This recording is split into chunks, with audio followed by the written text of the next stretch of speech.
दोस्तों UPSC, EPFO, APSC exam के combined recruitment test में अब 10 के अराउंड दिन बचे हैं और ये टाइम है क्वालिटी रिवीजन एंड प्रैक्टिस करने का। इस टाइम पे आपको हर एक कंपोनेंट के मोस्ट इंपॉर्टेंट टॉपिक्स को प्रायोरिटी में रिवाइज करना चाहिए, जिनसे एग्जाम में क्वेश्चन आने की प्रोबेबिलिटी काफी हाई होती है। बट दोस्तों बहुत सारे बच्चों को डाउट ये होता है कि sir component wise most important topics की लिस्ट में मिलेगी कहां से। तो यहाँ पर मैं आप लोगों को कुछ ऐसे टॉपिक्स हर एक कंपोनेंट के बताने वाला हूं जो आप लोगों को प्रायोरिटी में रिवाइज करने चाहिए। तो वीडियो आप सबके लिए बहुत इंपॉर्टेंट है, लेकिन आगे बढ़ने से पहले मैं आप लोगों से रिक्वेस्ट करूंगा कि भाई अगर आप लोग स्पेशल कंपोनेंट्स की क्वालिटी रिवीजन एंड प्रैक्टिस करना चाहते हैं तो हमने आपके लिए 1900 मोस्ट इंपॉर्टेंट क्वेश्चंस की बुक प्रिपेयर करके लॉन्च कर रखी है। इस बुक में आप लोगों को accountancy, auditing, IR and labour law, social security, computer awareness जैसे कंपोनेंट के चैप्टर वाइज एमसीक्यूज मिलेंगे, टॉपिक वाइज एमसीक्यूज मिलेंगे। तो आप लोग हर एक टॉपिक को अच्छे से प्रिपेयर कर पाएंगे। यहाँ पे आपको जो है डिटेल्ड एक्सप्लेनेशन भी मिलेगी, जिसके थ्रू आप अच्छी कंसेप्चुअल अंडरस्टैंडिंग भी बिल्ड कर सकते हैं। और ये बुक आपको अमेजन पे भी मिल जाएगी और हमारे store.edutap.in पे भी मिल जाएगी। लिंक परचेस करने का आपको इस वीडियो के डिस्क्रिप्शन में इस बुक का मिल जाएगा। ठीक है, अब शुरुआत करते हैं इस वीडियो की। तो किस तरीके से हम प्रोसीड करने वाले हैं, तो सबसे पहले मैं आप लोगों को हर एक कंपोनेंट के मस्ट रिवाइज टॉपिक्स बताने वाला हूं कि भाई क्वांटम रीजनिंग के मस्ट रिवाइज टॉपिक कौन से हैं, इंग्लिश में आपको कौन से टॉपिक्स पे सबसे ज्यादा फोकस करना चाहिए इस टाइम पर, IR and labour law, social security, accountancy, computer awareness, general science. तो हर एक कंपोनेंट के हम इंपॉर्टेंट टॉपिक्स को डिस्कस करेंगे। फिर दोस्तों मैं आपको ये बताऊंगा कि भाई कैसे आप लोगों को फुल लेंथ मॉक्स के साथ इस रिवीजन को मैनेज करना है, क्योंकि बहुत सारे बच्चों को डाउट होता है कि सर हम फुल लेंथ मॉक्स दें या रिवीजन दें। तो मैं कहता हूं कि भाई दोनों चीजें म्यूचुअली एक्सक्लूसिव नहीं है कि आप ये करोगे ये करोगे, ये दोनों ही चीजें पैरेलली चलेंगी, तभी जाकर आपकी कंप्लीट रेडीनेस एग्जाम के लिए होगी। तो यहाँ पे हम इस पूरे पॉइंट्स को डिस्कस करेंगे। बट दोस्तों मैं आपको एक डिस्क्लेमर स्टार्टिंग में देना चाहूंगा कि यहां पर जो मैं आप लोगों को मस्ट रिवाइज टॉपिक्स बता रहा हूं, ये पीवाईक्यू के एनालिसिस के बेसिस पे, जो हमने पिछले कुछ सालों के एपीएफसी एग्जाम के पेपर एनालाइज किए हैं, उनके बेसिस पे मैंने टॉपिक लिस्ट बनाई है। तो ये जो टॉपिक्स हैं ये बहुत इंपॉर्टेंट है अगर मैं पीवाईक्यू एनालिसिस करूं, और इनको आपको आगे भी जो है प्रिपेयर करना चाहिए। बट क्या इन्हीं टॉपिक से पेपर आएगा? दोस्तों दिस इज नॉट जो है राइट वे। ये आपका जो है मैं कंप्लीट डिस्क्लेमर देना चाहूंगा कि इन्हीं टॉपिक से पेपर आएगा ये हम कंफर्म नहीं कर सकते। These are the important topic as well the PYQ analysis, but क्या यही पेपर में आएंगे? Not sure. ठीक है, आपको इनको कर लेना चाहिए क्योंकि इनकी प्रोबेबिलिटी जो है काफी हाई है एग्जाम में पूछे जाने की। ठीक है, आप शुरुआत करते हैं। तो सबसे पहले हम बात करेंगे क्वांटम रीजनिंग कंपोनेंट की। तो यहाँ पे आप लोग जानते हैं कि भाई क्वांट एक बहुत इंपॉर्टेंट कंपोनेंट है, जहां से एग्जाम में अराउंड 14 से 15 क्वेश्चन आते हैं, और रीजनिंग थोड़ा कम इंपॉर्टेंट है, जहां से अराउंड 2-3 क्वेश्चन आपको एग्जाम में देखने को मिलते हैं। तो अगर मैं रीजनिंग की बात करूं तो रीजनिंग में alphabetical series, coding decoding, letter series, analogy, syllogism, direction sense, blood relation, Venn diagram, cube and cuboid and clock and calendar. These are certain topic जहां पर आप लोगों को एटलीस्ट 5-5, 6-6 क्वेश्चन इस टाइम पर प्रैक्टिस कर लेनी चाहिए। और आप लोगों को इस टाइम पर जो प्रैक्टिस है वो इजी एंड मॉडरेट क्वेश्चन की करनी चाहिए, ताकि आप खुद का कॉन्फिडेंस बिल्ड होता हुआ देखें। तो यहाँ पे आपको इन टॉपिक्स के अच्छे से कुछ न्यूमेरिकल्स को प्रैक्टिस कर लेना चाहिए। अगर मैं क्वांट की बात करूं तो दोस्तों क्वांट में एज सच पीवाईक्यू एनालिसिस के बेसिस पे आप कुछ टॉपिक्स को फिक्स नहीं कर सकते भाई इन टॉपिक से क्वेश्चन आएगा, बट कुछ टॉपिक ऐसे हैं जहां से चीजें रिपीट हुई हैं। तो अगर मैं नंबर सिस्टम की बात करूं, एलसीएम एचसीएफ की बात करूं, परम्यूटेशन कॉम्बिनेशन प्रोबेबिलिटी की बात करूं, percentage, ratio, proportion, ages, profit loss, average, time work, time distance, train, mensuration, 2D 3D, data interpretation, trigonometry, ये कुछ ऐसे टॉपिक हैं जहां से आप लोगों को क्वेश्चन देखने को मिलते हैं। तो इन टॉपिक्स पे आप लोगों को अगेन 5-5, 6-6 क्वेश्चंस को प्रैक्टिस कर लेना चाहिए। दोस्तों देखो क्वांट और रीजनिंग में आप लोग फॉर्मूलाज तो रिवाइज करेंगे ही करेंगे, लेकिन यहां पर आप लोगों को प्रैक्टिस पक्का करनी है, क्योंकि आप लोगों को रिदम बना के जाना है एग्जाम में। वो रिदम क्या होती है कि भाई आप पेन से कितने जो है जल्दी टाइम में क्वेश्चन सॉल्व कर पा रहे हैं, ये रिदम। तो यहाँ पे आप इन टॉपिक्स पे प्रैक्टिस अच्छे से करेंगे। ये आपके अगले जो है 10 दिनों की कार्यवाही रहेगी, जो आप लोगों ने एटलीस्ट 1 घंटा डेली देके कंप्लीट करनी है।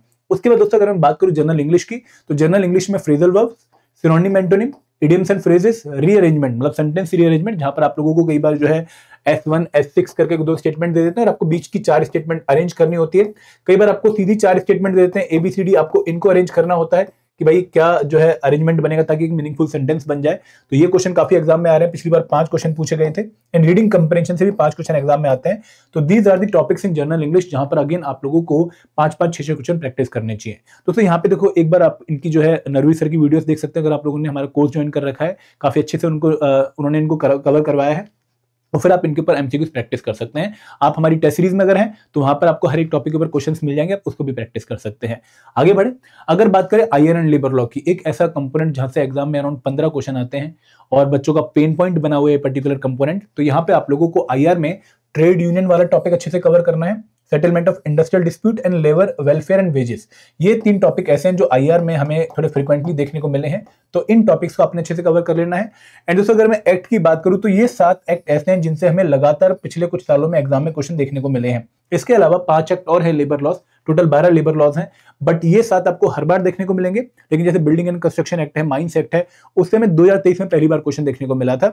तो आप इन 7 एक्ट को तो पहले रिवाइज करिए ही करिए अच्छे से, लेकिन अगर टाइम मिलता है तो बाकी 5 लेबर लॉस को भी छोड़िएगा मत, इन पे आपका स्पेशल फोकस पक्का होना चाहिए, ठीक है।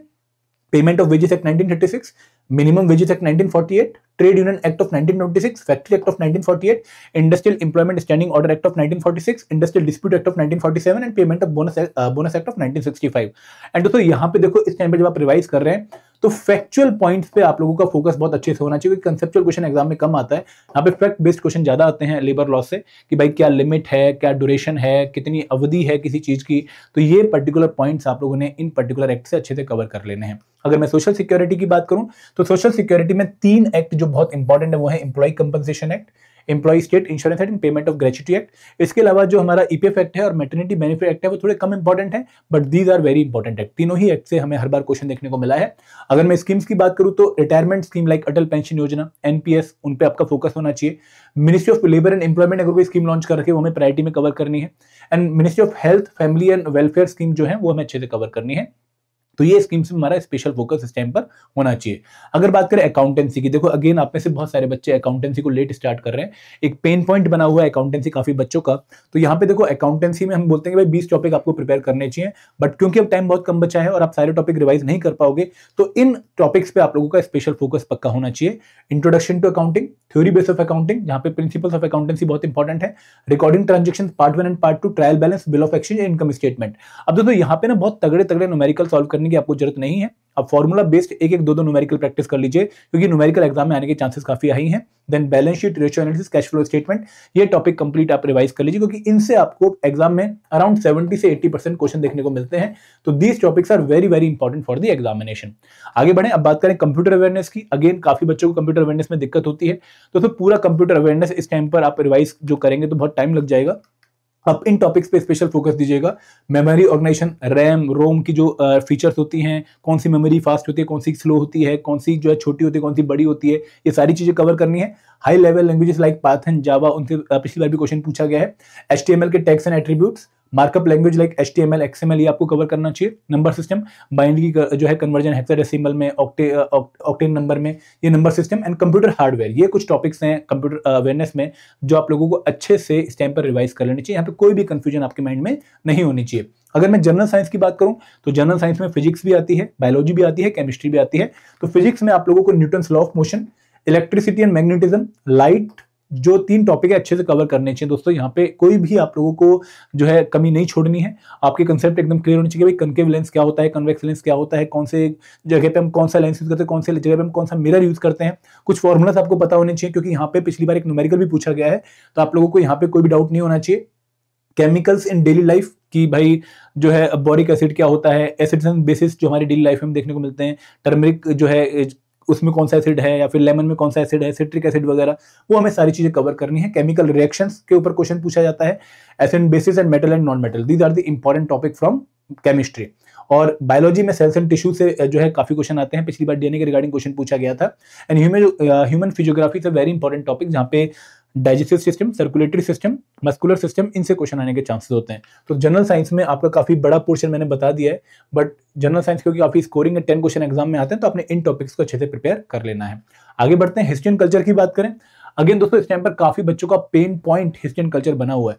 तो यहाँ पे देखो मैं कुछ इंपॉर्टेंट टॉपिक्स आप लोगों को बता देता हूँ कि इंडियन आर्किटेक्चर में टेम्पल, स्तूपास एंड केव, ये अच्छे से कवर कर लीजिए। Famous books and their authors की लाइक अर्थशास्त्र, या फिर जो मॉडर्न हिस्ट्री में भी हम काफी बुक्स देखते हैं, महात्मा गांधी के ऊपर जो बुक्स लिखी गई थी उसके ऊपर क्वेश्चन पूछा गया था 2021 के यूए एग्जामिनेशन में। Famous dynasties like Vijayanagar empire, Mauryan empire, Gupta empire, Harshavardhanas, Cholas, Pandyas, Pallavas.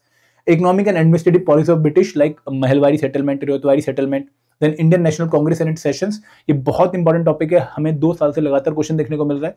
Important uprisings before 1857, जिसमें हमारी जो है पीजेंट अपराइजिंग भी होंगी, ट्राइबल अपराइजिंग भी होंगी, सोशल रिफॉर्मर्स के बारे में, महात्मा गांधी और उनकी मूवमेंट्स के बारे में, और पॉपुलर फ्रीडम फाइटर्स के बारे में लाइक सुभाष चंद्र बोस हो गए, मदन मोहन मालवीय हो गए, देन भगत सिंह हो गए। ये सभी जो फ्रीडम फाइटर है इनके ऊपर काफी क्वेश्चन एग्जाम में पूछे जाते हैं। तो these are the important topic from history and culture. अगर मैं पॉलिटी की बात करूं तो पॉलिटी में parliament, fundamental rights and DPSPs, then Panchayati Raj institution, president, governor, supreme court and historical background of Indian constitution, ये हमारे इंपॉर्टेंट टॉपिक हैं।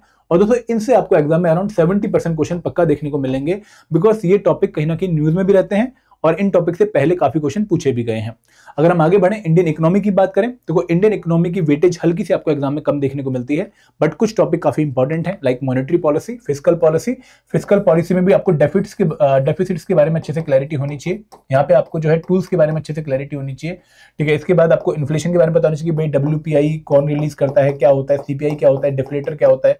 बैलेंस ऑफ पेमेंट में आपको पता होना चाहिए करंट अकाउंट में क्या आता है, कैपिटल अकाउंट में क्या आता है। इकोनॉमिक इंस्टीट्यूशंस, WTO की कोई पॉलिसी है, IMF किसी न्यूज में है तो आपको अच्छे से कवर करना है। फाइनेंस कमीशन की कंपोजिशन, उसकी रिकमेंडेशन, GDP GNP की बेसिक डेफिनेशंस और इंडिया की economic history, these are the certain topics जो इकोनॉमी में काफी इंपॉर्टेंट है, आपको इनको प्रायोरिटी में रिवाइज कर लेना चाहिए। ऑडिटिंग एंड इंश्योरेंस की बात करूं तो ऑडिटिंग में SA 560 जो कि ऑडिटर्स की रिस्पॉन्सिबिलिटीज के रिगार्डिंग कुछ स्टैंडर्ड्स बताता है, ऑडिट की रिपोर्ट के रिगार्डिंग बेसिक्स, ऑडिट के basics and various type of audit, ये 4 टॉपिक काफी इंपॉर्टेंट हैं अगर आप ऑडिट को रिवाइज करने की सोच रहे हैं। और इंश्योरेंस में इंश्योरेंस होता क्या है, उसके प्रिंसिपल कौन कौन से हैं, देन की इंश्योरेंस टर्म्स क्या होती हैं, इमर्जिंग कंसेप्ट कौन कौन से इंश्योरेंस में। बेसिकली यहाँ पर आपको करंट अफेयर से रिलेट करना है इंश्योरेंस टॉपिक को, and types of insurance contract, ये 5 टॉपिक आप लोगों ने रिवाइज करने हैं अगर आपके पास टाइम कम है तो। और दोस्तों यहाँ से आपको एग्जाम में अराउंड 4 to 5 क्वेश्चन दोनों टॉपिक से मिलकर देखने को मिल सकते हैं, कर लीजिएगा क्योंकि सिंपल है और कम टाइम में आप इसको कवर कर सकते हैं। देन दोस्तों डेवलपमेंटल इश्यूज एक ऐसा टॉपिक है जो कि हमें पहली बार देखने को मिल रहा है, पहले PDG था, अब डेवलपमेंटल इशू आ गया है। तो यहाँ पे quotes and theories related to development कि भाई किसने क्या बोला, अमर्त्य सेन ने क्या बोला, महबूब उल हक ने क्या बोला। देन ह्यूमन डेवलपमेंट रिपोर्ट और उसके रिलेटेड इंडिसेस, जो 5 इंडिसेस आते हैं, multi dimensional poverty index etcetera. Then sustainable development goals, census 2011 का जो है डाटा, एंड ग्लोबलाइजेशन 4.0, ये कुछ टॉपिक हैं जो आप लोगों ने अच्छे से डेवलपमेंटल इश्यूज वाले टॉपिक में कवर कर लेने हैं। And last but not the least is the current affair. Current affair बहुत वास्ट है दोस्तों, और पिछले 6 महीने करंट अफेयर बहुत इंपॉर्टेंट है इस एग्जाम के लिए, बट अगर आप जो कुछ डायमेंशन में फोकस करना चाहो तो 5 डायमेंशन ऐसे जिससे एग्जाम में क्वेश्चन आने की प्रोबेबिलिटी काफी हाई है। Government schemes and program, very very important. Reports and indices, जैसे हमने ह्यूमन डेवलपमेंट रिपोर्ट की बात करी, ग्लोबल जेंडर गैप इंडेक्स हो गया। Summits and conferences like G20, then Asian, Quad, BRICS, इनकी जो है summits, then sports and awards, ये 5 टॉपिक आप लोगों ने अच्छे से कवर कर लेने हैं। एंड दोस्तों कैसे मैनेज करना है अपने फुल लेंथ मॉक्स के साथ रिवीजन को, कि भाई आप एक बार में 4 कंपोनेंट पिक करिए। आपको इस टाइम पर हर दूसरे या तीसरे दिन एक फुल लेंथ मॉक देना चाहिए, आइडियली आपको हर अल्टरनेट डे पे एक फुल लेंथ मॉक देना चाहिए। तो आप जैसे अगला फुल लेंथ मॉक जब देने वाले हैं उससे पहले कोई भी 4 कंपोनेंट के टॉपिक्स पिक कर लीजिए, उनको रिवाइज करिए अच्छे से, आपको 2-3 लग जाएंगे अच्छे से रिवाइज करने में। उसके बाद आप फुल लेंथ मॉक दीजिए। तो जब आप फुल लेंथ मॉक देंगे तो आप देखेंगे कि भाई आपकी रिवीजन की क्या जो है यहाँ पर इंपैक्ट आई है, आप इंपैक्ट चेक करेंगे और इसी के हिसाब से फिर दोबारा अगले 4 कंपोनेंट पकड़ेंगे, फिर फुल लेंथ मॉक देंगे। तो इस तरीके से आपको अपनी रिवीजन साइकिल अगले 10 दिनों में बना लेनी चाहिए कि मैं कुछ कंपोनेंट पिक करके उनको रिवाइज करूंगा, फुल लेंथ मॉक दूंगा, फिर रिवाइज करूंगा, फिर फुल लेंथ मॉक दूंगा। और कोशिश करिए कि अगले 10 दिनों में आप एटलीस्ट 4 फुल लेंथ मॉक पक्का दे दें। तो दोस्तों this was the video regarding the important topic you must revise. मैं अगेन बोलना चाहूंगा कि जो मैंने टॉपिक्स आपको बताए हैं ये इंपॉर्टेंट हैं based on PYQ analysis, but क्या इन्हीं से पेपर आएगा? नहीं, ऐसा कुछ नहीं होने वाला। ये इंपॉर्टेंट जरूर है, हाई प्रोबेबिलिटी रखते हैं, बट यही पेपर का पार्ट बनेंगे? नो, कुछ और एडिशनल टॉपिक्स भी आ सकते हैं। तो आप जितनी अपनी रिवीजन का एक्सटेंट बढ़ा पाए उतना बेटर रहेगा, लेकिन इन टॉपिक्स को मिस मत करिएगा बस केवल, ठीक है। और दोस्तों अगर आप क्वालिटी प्रैक्टिस करना चाहते हैं last moment of the exam में, तो हमने आपके लिए एक टेस्ट सीरीज लॉन्च कर रखी है जहां पे आप लोग component wise, chapter wise test देख सकते हैं, आप सॉल्व PYQs देख सकते हैं, आपको फुल लेंथ टेस्ट मिलेंगे 10, आपको करंट अफेयर के टेस्ट मिलेंगे, एक वीकली मेंटर टॉक सेशन भी मिलेगा। तो यहाँ पे हमारा एक स्पेशल डिस्काउंट चला है, IPFO 87 कूपन कोड यूज करके आप 87% का डिस्काउंट अवेल कर सकते हैं। लिंक इस टेस्ट सीरीज को ज्वाइन करने का आपको वीडियो को डिस्क्रिप्शन में मिल जाएगा। तो this is all from my side. कोई डाउट है, कोई क्वेरी है, कोई टेंशन है, कोई भी दिक्कत आप फेस कर रहे हैं अपनी प्रिपरेशन के रिगार्डिंग, दोस्तों कमेंट सेक्शन आपके पास है, आप वहां पर मुझे रिप्लाई करिए। एंड दोस्तों मैं आपसे बस यही कहना चाहूंगा कि ये मोमेंट है जहां पर आप अपने को कंपोज रखें और अपना टेम्परामेंट मेंटेन रखें, क्योंकि आप लोगों ने ऑलरेडी बहुत मेहनत करी है। This is the time to shoot in the examination. तो अच्छे से आगे एग्जाम में अटेम्प्ट करिएगा। Thank you very much. जय हिंद, जय भारत।